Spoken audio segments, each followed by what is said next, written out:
आप देख रहे हैं नेट्रिक न्यूज, साहस सच कहने का। नमस्कार, मैं हूं देवनाथ पांडे और आप देख रहे हैं नेट्रिक न्यूज। अयोध्या में आज यानी 25 नवंबर 2018 को विश्व हिंदू परिषद की धर्म संसद है, जिस वजह से पूरे अयोध्या को छावनी में तब्दील कर दिया गया है। चप्पे चप्पे पर सुरक्षा बल तैनात हैं। निगरानी के लिए ड्रोन कैमरे भी लगाए गए हैं। अयोध्या में आज 3 लाख राम भक्तों की भीड़ जुटने का दावा किया जा रहा है।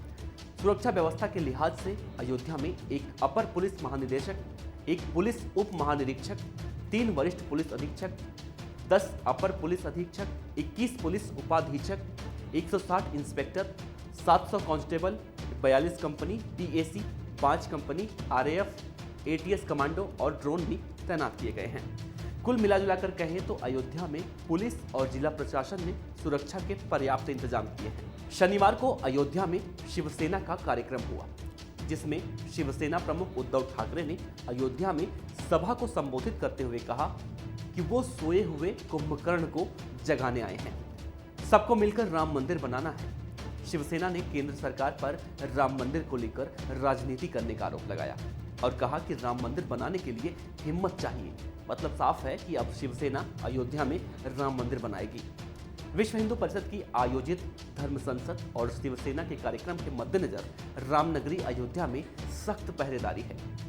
सड़कें और गलियां संगीनों के साए में हैं। सुरक्षा बलों ने पूरी अयोध्या को मानो छावनी में तब्दील कर दिया है। धर्म संसद को लेकर विश्व हिंदू परिषद के लोग कह रहे हैं कि पिछले 4.5 साल में राम मंदिर नहीं बना, इसीलिए इतना बड़ा आंदोलन करना पड़ रहा है। सूत्रों की माने तो विश्व हिंदू परिषद राम मंदिर बनाने को लेकर राहुल गांधी के साथ जाने को भी तैयार है। वीएचपी कह रही है कि राहुल गांधी अगर खुलकर कह दे कि वो राम मंदिर बनवाएंगे तो हम उनका समर्थन करेंगे। हम बीजेपी की कोई मदद नहीं कर रहे हैं, न कोई माहौल बना रहे हैं। धर्म संसद के आयोजकों की ओर से आज 3 लाख राम भक्तों की भीड़ जुटने का दावा किया जा रहा है।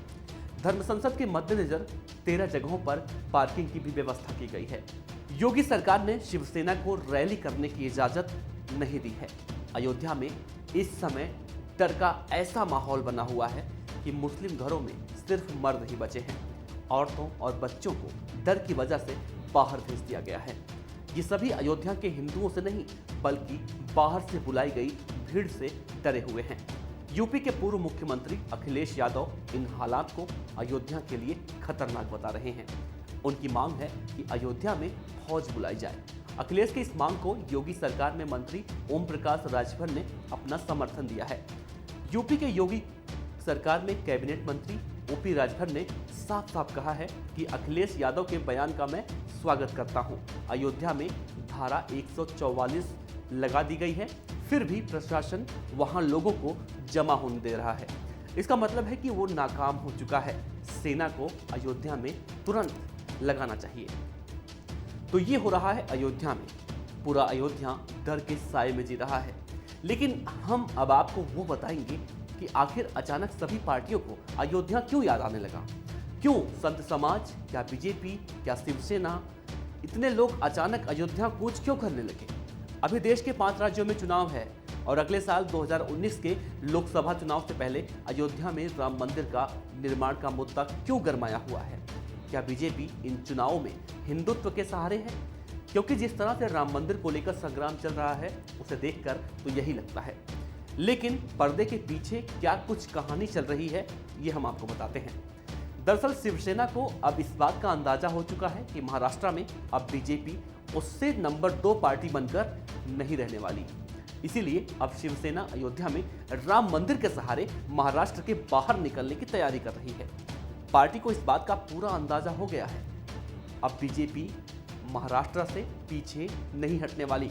इसीलिए अस्तित्व को बचाए रखने के लिए अब शिवसेना ने अयोध्या का मुद्दा थाम लिया है। लेकिन इस बात की भनक शायद आरएसएस और बीजेपी को पहले ही लग चुकी थी और विजयादशमी के मौके पर शिवसेना प्रमुख उद्धव ठाकरे 25 नवंबर को अयोध्या जाने का ऐलान करते कि उससे पहले ही संघ प्रमुख मोहन भागवत ने मंदिर निर्माण के लिए कानून बनाने की मांग कर दी। मोहन भागवत के इस बयान ने उद्धव ठाकरे की रणनीति पर पानी फेर दिया और इसके बाद उद्धव ठाकरे के निशाने पर संघ प्रमुख मोहन भागवत भी आ गए। हालात को भांपते हुए आरएसएस से जुड़े संगठन विश्व हिंदू परिषद ने भी 25 नवंबर को धर्म संसद का ऐलान कर दिया और पूरे देश से लाखों कार्यकर्ताओं को अयोध्या पहुंचने का ऐलान कर दिया गया। जितनी तेजी से उद्धव ठाकरे 25 नवंबर को अयोध्या आने के पहले बयान और कार्यक्रम कर रहे थे, उसी तरह बीएचपी भी उत्तर प्रदेश और आसपास के राज्यों में सक्रिय हो चुकी थी। लेकिन यूपी में शिवसेना की पकड़ इतनी मजबूत नहीं है, इसीलिए ठाकरे के साथ महाराष्ट्र से शिव सैनिक भी पहुंचे हैं। तो अयोध्या में चल रही उठापटक के अंदर यही कहानी चल रही है। इतिहास गवाह है कि अयोध्या ने अब तक नेताओं को कितना सियासी फायदा पहुंचाया है। देश की जनता को ये सोचना पड़ेगा कि आखिर चुनाव से पहले अयोध्या अचानक सुर्खियों में क्यों आ जाता है। इस पूरी कवायद के पीछे जनवरी में सुप्रीम कोर्ट में सुनवाई भी होने वाली है। क्या इस बार सुप्रीम कोर्ट अयोध्या मामले में कोई फैसला सुनाएगा या फिर से सुनवाई और पीछे चली जाएगी? खैर, अभी जनवरी बहुत दूर है। फिलहाल 1992 के बाद अयोध्या एक बार फिर से किले में तब्दील हो चुका है। अगर आप ये वीडियो फेसबुक पर देख रहे हैं तो हमारे पेज को लाइक करें और यूट्यूब पर देख रहे हैं तो हमारे चैनल नेट्रिक न्यूज को सब्सक्राइब करें। और हाँ, आप अपना सुझाव हमें नीचे कमेंट के जरिए देना ना भूलें। शुक्रिया। हमारे साथ जुड़े रहने के लिए हमारे YouTube चैनल को सब्सक्राइब करें, साथ ही बेल आइकन को दबाएं। नेट्रिक न्यूज की खबरें सबसे पहले देखने के लिए।